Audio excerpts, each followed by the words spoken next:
More from the speech. First, though, fans of American professional football, commonly known as the NFL, may have observed over the past year that some players have refused to stand during the U.S. National Anthem. It's meant to protest racial injustice. The practice has attracted, of course, a lot of attention, both for and against. While in Alabama on Friday, President Trump went there and made clear where he stands. Wouldn't you love to see one of these NFL owners, when somebody disrespects our flag, to say, get that son of a off the field right now, out, he's fired. He's fired!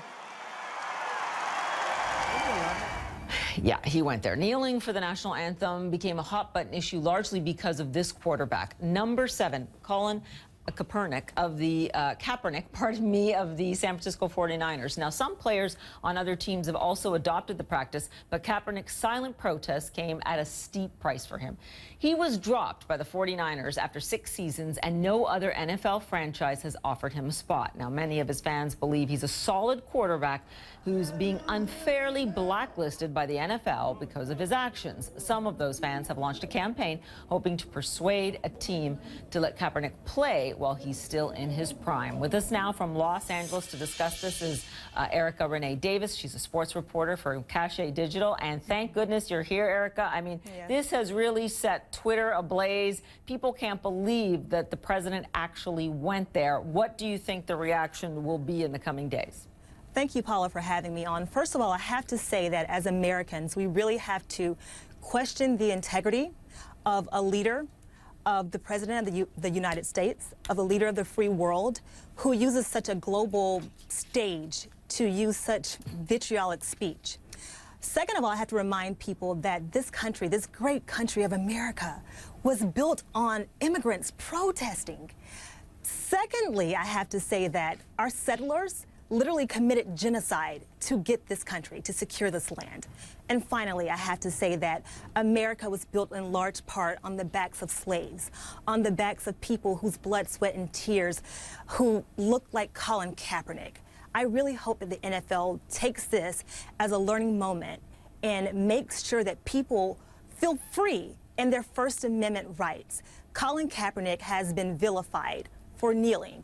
He has said countless times, this is not about disrespecting our troops. This is not about disrespecting our veterans.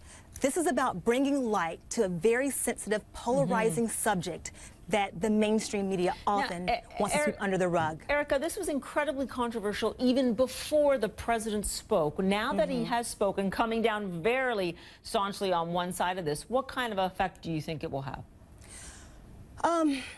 Honestly, Paula, I think that for Trump supporters, he knows how to pander to them.